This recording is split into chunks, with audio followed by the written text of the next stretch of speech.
Hi there, I'm Christy. Welcome to my channel, to my home, to my homestead. I am in Northern Alberta, Canada, growing zone 2B, and today I wanted to take you along to enjoy this incredible sunrise that we had this morning here in Canada, and I hope it brings a smile to your face as it warmed my heart out there doing the chores, feeding the animals, and enjoying all the beautiful colors. I hope you enjoy. See you in a bit.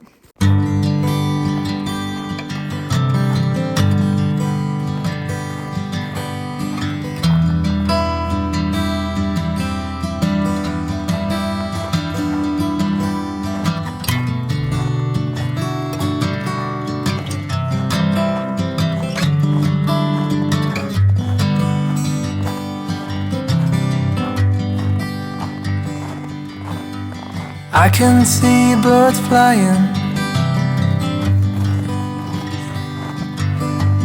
I see children smiling. When I think about all of the things that you and me could be,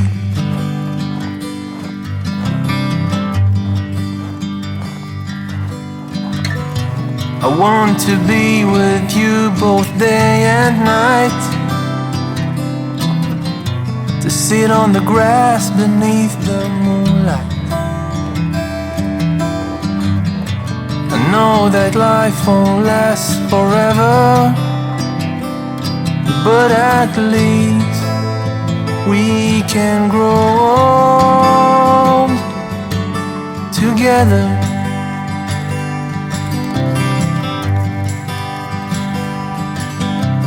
I can see the sunrise reflecting in your eyes.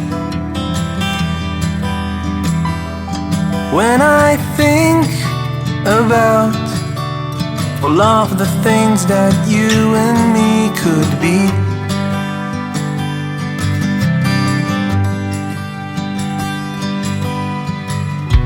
I want to be with you both day and night, to sit on the grass beneath the moonlight. I know that life won't last forever,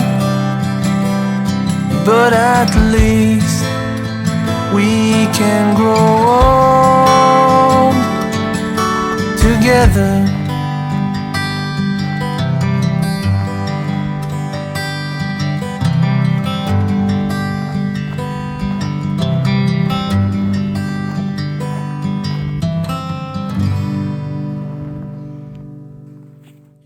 Hi there, I'm Christy. Welcome to my channel. Welcome to my homestead in Northern Alberta, Canada.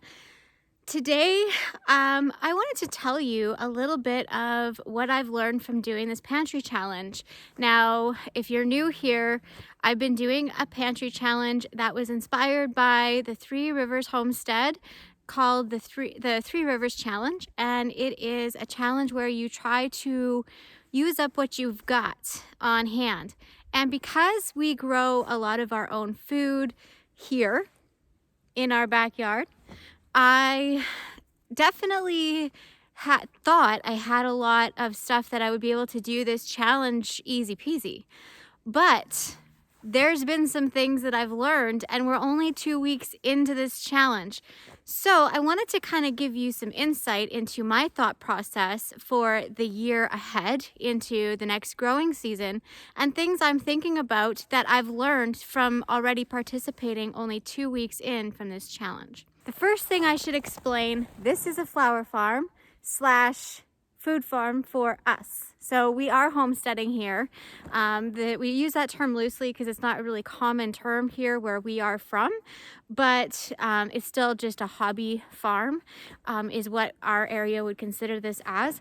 But basically we are growing most of what we eat here. I preserve and grow and store a lot of the food. We put in a few fruit trees last year, but I'm not sure if they made it through our extremely cold temperatures. Fingers crossed, we're hoping. But we've been working on this property to try to make it more sustainable every year. 2022 is the year where I'm trying to not become profitable as a flower farmer, but I'm trying to get my cost of growing food for our family to zero. I'm trying to eliminate the cost for us to grow food in this cold climate. We have a 100-day growing season. We have a very short window of growing here, so we needed a greenhouse. And I have another greenhouse as well, but in order for me to be able to create sustainability, I needed to have a source of income to balance out the cost of growing our own food. So we are essentially eating for free year round. And that answer was flower farming. So I am growing flowers for cut flowers, and I am growing them specifically for florists, and I'm working exclusively with certain florists, first come, first serve, and then whatever is left, then I will be selling at wholesale to anyone else who is in the market for cut flowers in our area. So that leaves me a lot of planning and a lot of creativity, a lot of scheduling that I have to do, a lot of it's a lot of really interesting things and aspects that I have to think about and know about and learn about. So this year has been a really interesting balance, because in previous years we didn't have to have the extra infrastructure. We just did the best we could, and then we subsidized our supplies by buying bulk items, such as like a bulk case of broccoli and then preserving that and such, cabbage, those kind of things, where I'm trying to eliminate that completely. And by doing so, my flowers hopefully will balance out the cost of needing to have a space to heat, to extend our 100-day growing season to hopefully 150-day growing season, which would be more favorable for me. I can't even grow brassicas up here because the pests are so bad. So there's a lot of care and concern that has to go into growing certain items, even for cold climate. So that's what's going on here. So what this challenge has actually taught me in the first 2 weeks of it is, what do I reach for the most? And one of the things that I've realized is I need to start planning now of what I'm going to be planting for future use. So one thing that my family likes to eat is broccoli, and I ran out of frozen broccoli a long time ago now. And so I've really having to start planning in my garden space how I'm going to fit into these crops, what varieties I'm going to be planting, making sure I have that seed in inventory. Those things need to start now. She's showing off for you. So there's an abundance of things that I'm noticing. I think maybe my family has been sick of. So I think there's certain things that I don't need to grow as much of this year to preserve, and other things that I need to make more space for. The methods that I'm using, what am I finding is more convenient? What am I finding is more satisfying? What am I finding is being more sustainable and convenient in the quality of and nutrition of the food, how fast I'm able to prepare it, how much preparation or thought process needs to go into it. Time is something that I have to factor in when I'm thinking about what it is that I'm growing. So, for example, salsa. Salsa is something that I usually can a lot of, but I ran out of salsa, and now I'm in the middle of January needing to can more. And I'm starting to realize, well, I needed to grow probably about 50 more peppers in order to sustain us for this whole year, because we're only halfway through and I have another whole season to go through, where we will eat less because we're eating other things. We're going to eat less salsa during the summer months, but I still need to account for the time or how much of it I would assess that we would use.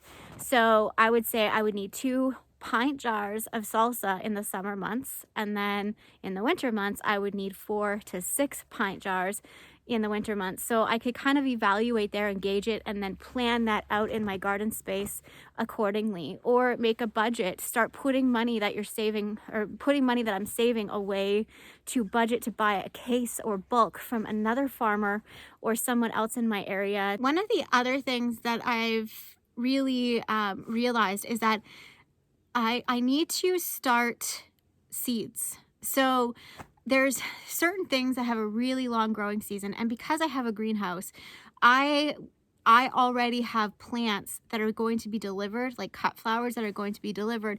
I ordered some and they will be here at the first week of April. So I know I can start putting my seeds that need cold stratification in the freezer or in the fridge. Stuff like the brassicas, stuff like snapdragons and things I'm going to be putting into the cut flower garden, but all the stuff that does benefit, like the food seeds that will benefit from cold before they get planted out or before they get started. So I'm going to start doing that this week here in the second week of January, so that they have time to do their hour out, because some seeds need to have a specific amount of time in cold weather before they will properly germinate. I'm definitely going to start looking through my seed stash. I have most of my seeds ordered already, but those are the things, like I need to look through everything that I've been making, what ways I can start to change the palette of what my family is asking for, reaching for, craving, wanting, those kind of things. What are the things that I'm feeling drawn to the grocery store? How can I replace those things? Those are all just really valid conversations to have right now, that I'm having right now with myself, trying to figure out what I'm going to start putting into my food farm or my homestead for the following year. My plan, I tried to do it today and I crashed it, but I'm putting my drone up, and I want a drone shot over the whole garden space while the tarp is off of my greenhouse, because then I can have like a scaled visual overhead to see how I'm going to plan out my beds. But typically what I would do if there wasn't a lot of snow, I would just go out with like a tape measure and kind of make a sketch kind of thing on the ground with a tape measure and some marker and like marking ribbon or whatever, and just kind of lay it all out and then sketch that into a diagram. But because this year we're extending our gardening and growing space, we're going way bigger and I'm actually putting in a lot of perennials along the driveway. I have a lot more to kind of configure in that sense. So putting the drone up and then taking an aerial shot would be the most efficient way for me, instead of trying to map it all out with a sketch pad. But that's what I used to do when I had a very, average size garden. I used to just kind of step it out or take a tape measure and just make my plans, start my seeds accordingly. And then I would, get into that habit of becoming aware of specifically what I needed to grow. And then the things that, like pumpkins, I don't need to grow a lot of pumpkins this year. In fact, I'm going to preserve the ones I have. So that's going to eliminate some space from my garden that I don't need. I don't need 100 squash plants. The other thing I'm going to consider is things that take up less space. Last year I grew three main varieties. Two of the main tomatoes. Two of the main varieties were a type of a tomato that just grew and grew and grew. They were indeterminate variety, which was Early Girl and Indigo Rose, and they performed beautifully. But the one that did the best for me and I got the most yields from, and were perfect for canning for me, was the Beaver Lodge tomatoes. So this year I am planting more of the determinate varieties, and then that way I'm taking up less garden space. I can also have like a big harvest and then move on. I don't have to like continue to harvest. I'm just gonna have one big harvest and move on with other things. So that's a time saver for me. Also, in our climate, we only have 100 days. So I have to start those indoors a lot earlier. They have to spend a lot more time inside than other people for them to have a full maturity, because tomatoes don't grow really well outside here. Because the spring gets really cool and so does the fall. And so we have to kind of baby them. Our tomatoes are usually still producing heavily. They're just getting going in the fall generally in our area. So in order for me to have a good tomato harvest, like in the beginning of August, I need to push that to the limit and start growing them indoors in containers and stuff. So there's just things that some things are going to take a little bit more time, and then I just want to deal with it and move on. And so time management, those kind of things, looking at the days to maturity, looking how much our climate is going to affect it, and how much of it I'm going to need. Those are really important things that I'm having today. Also, how can I learn some new recipes? Where can I learn some new recipes? I actually found some really great resources in a book. I was rummaging through, cleaning out a bookshelf in my office, and I found this book that was in this box of other stuff that came from a relative who had recently moved into the lodge. And in that box was a book that was about frontier cooking. And so it was really interesting because it was a lot of really simple, basic ingredients. And it's like, learning and taking inspiration from recipes that have been here, for a long time. So it's like learning how to get back to basics, learning how to use whole food, learning how not to be dependent upon the grocery store. It's a skill set. And so, learning, I think that there's lots of recipes out there. It's just that we haven't adapted to those palates yet. We haven't learned how to appreciate or cook with those certain things, especially, a lot of us that grew up in the 80s and 90s. It's really challenging for a lot of people to go to those whole foods that are not processed, to learn how to use a lot of those ingredients. Like a skill we have to learn. And the other thing is that learning how to stretch my meals. So I learned, I used to kind of do this before. I hadn't been doing it because we haven't had to. It's something that I find it makes me feel better to not be wasteful. So steaks, T-bone steaks in the freezer that needed to be used up. And so I deboned them, and then I put the bones to the side to make bone broth with. And then I cut the trimmy pieces off to make soup with. And then just the nice loin pieces from like the main meat part, I'm going to cook for steak for dinner. So I'm getting like 3 meals out of what would have been 1. And 3 completely different meals from what would have been 1. That makes me feel really good. We're being way less wasteful. It will be nutrition for our family for, a canner load, 7 quarts, that's 7 meals. So one little thing, making a shift in how I'm using what I have. It's not just using what I have, it's how can I use it more efficiently? And that's been the most challenging and interesting, because how can I extend this? How can I make this last longer and not just use it up because I'm challenging myself to, but how can I use this properly and efficiently with the most nutrition and the most value as possible? And then whatever I'm saving, I'm putting that into the following year of food farming. I save on groceries the next 2 months will be the irrigation for my flower and food farm that will be sustaining us for years to come. Those are the kind of things that make me excited about this challenge. And so, I'm hoping, I invite you to think about it. I invite you to think about these things as well. And how can you push yourself? What are some goals that you have for you? What are some goals that you have for your homestead? She's trying to chase the kitty. What are some goals that you have? Do you want to put in a hot tub in your home or in your backyard? Do you want to go on a trip? Do you want to build a greenhouse? Those are all things that are super possible if you challenge yourself not only to use what you have, but if you challenge yourself to use what you have more efficiently. and push the envelope a little bit. Extend what you have. Find yourself in gratitude and wonder about the skills you're creating, learning, and adapting.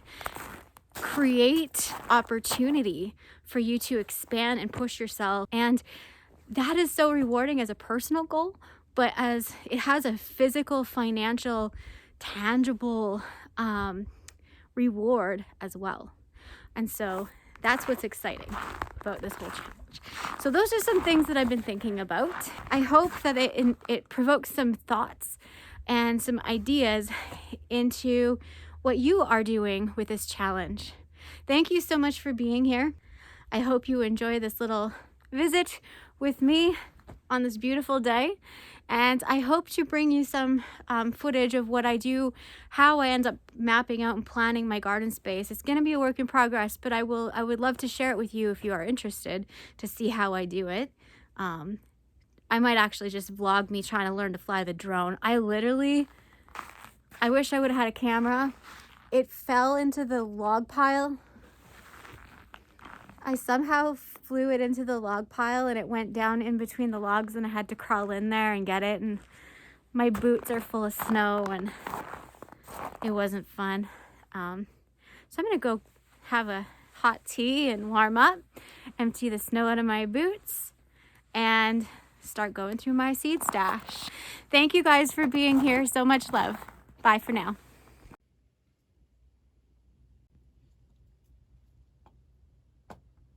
Those are so pretty. It looks like a gingerbread house. Trying to understand why there's a magpie hanging onto the horse's leg. I can't believe he's letting him do that. Just a horse and its magpie. Jeez.